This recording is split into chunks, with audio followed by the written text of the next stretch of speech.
Free fire game খেলতে শুরু করি 2020 সালে। এলাকার ভাই ব্রাদার গুলোকে দেখতাম রাতে এক জায়গায় বসে বসে শুধু চিল্লাচিল্লি করতো। একদিক দিয়ে ভালো লাগতো, অন্যদিক দিয়ে মনে হতো এরা এমন চিল্লাচিল্লি কেন করে, চারজন করে। তারপর তাদের কথা মতো তাদের মতোই শুরু করি ফ্রি ফায়ার গেম। প্রথম দিন গেম খেলে রাত জেগেছি 11টা, যেটা ছিল রাত জেগার প্রথম কারণ এবং প্রথম ভালোবাসা। এলাকার বন্ধুরা মিলে রাত হলেই আড্ডার আসর দিয়ে বসতাম আর শুরু করতাম গেম খেলা। সবাই তখন গেম খেলা নতুন শুরু করি। এত পরিমাণ আনন্দ ছিল গেমটিতে যা বলে বোঝানো সম্ভব না। তখন ভালো কোনো ফোন ছিল না, ল্যাগ করতো, তবুও খেলতাম। আব্বু আম্মুর কি পরিমাণ বকাঝকা খেয়েছি সেটা বলা বাহুল্য। অনেকদিন তো স্কুলও যাইতাম না, বন্ধুরা বসে গেম খেলতাম। কিছু টাকা জুগিয়ে কয়েক মাস পর একটা লেভেল আপ পাস ছিল না, 200 টাকায় বোধ হয় 800 ডায়মন্ড পাওয়া যেত। তো সেখান থেকে 800 ডায়মন্ড থেকে একটা অলক ক্যারেক্টার নিই।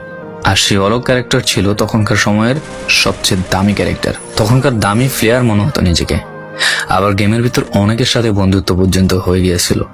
গেমের ভিতরে বন্ধুত্ব হলেও বাস্তব ছিল বন্ধুত্বগুলো। তখন ফ্রি ফায়ারে ডু পার্টনার সিস্টেমটা ছিল না, তাই কোনো মেয়ে গেমেও ছিল না। তারপর যখনই মেয়েরা গেমটা শুরু করে তখনই আস্তে আস্তে গেমের আনন্দ নষ্ট হয়ে যায়। অনেক বেশি র্যাম প্রয়োজন হতো, তো তাই গেমটা খেলতে ভালো একটা ফোনের প্রয়োজন হইতো। কিন্তু তখন ফোন ছিল না, কোনো রকম একটা ফোন দিয়ে খেলতাম গেমটা। ভাবতাম একটা ভালো ফোন হইলে গেমটা আরো সুন্দর করে খেলতে পারতাম, ল্যাগ করতো না ইত্যাদি। কত আনন্দই না ছিল তখন। প্রতি সপ্তাহে শুক্রবার বসে সবাই গিল্ডের গ্লোরি ফুল করতাম একটা কাস্টমের জন্য। পরের দিন সবাই মিলে আনন্দ নিয়ে একটা একটা করে কাস্টম খেলতাম। আমার জীবনের প্রথম 3 বছরের ভালোবাসা। কোনো মেয়ের জন্য আমি গেমটাকে কখনো ইগনোর করি নাই। যখন মন খারাপ থাকতো গেমটা খেলতাম একা একা। একটা ভয় পাইলেই তৎক্ষণাৎ মন ভালো হয়ে যাইতো, মুখে সব সময় একটা মৃদু হাসি থাকতো। এখন আমার কাছে গেমটা খেলার মতো অনেক ভালো একটা ফোন আছে, আমার কাছে এখন অনেক ভালো কালেকশন আছে, টপ আপ করার জন্য টাকাও আছে।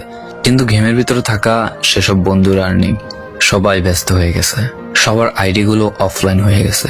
কেউ 1 মাস 2 মাস পর ঢুকে গেমের ভিতর সবকিছু ব্যাক করে দিয়ে দিয়েছে। এখন যার বেশি টাকা সেই বেশি প্রো, এখন কারো স্কিল দেখা হয় না।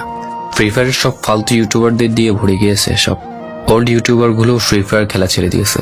আমি এখনো সেই 2017 সালে ফ্রি ফায়ার ব্যাক আসবে বলে অপেক্ষায় আছি। এই পুরো ভিডিওটা স্কিপ করতে আপনার ইচ্ছে করছে না, কোনো এক কারণে আপনাকে এই ভিডিওটা দেখতে বাধ্য করে রেখেছে। জি জনাব, তুমি সেই ছেলে যে তার পুরো আবেগ দিয়ে গেমটা খেলেছো। তুমি সেই ছেলে যে 2017 সালের ফ্রি ফায়ারের মিউজিক শুনলে কান্না মুখ করে ফেলো। তুমি সেই ছেলে যার এত পরিমাণ আবেগ যা এখন তুমি ফ্রি ফায়ার গেমের পুরনো কোনো ভিডিও দেখলে মন ভরে দেখো।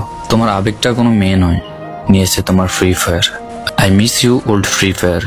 I miss you old Free Fire friend. I miss you Free Fire. I miss you.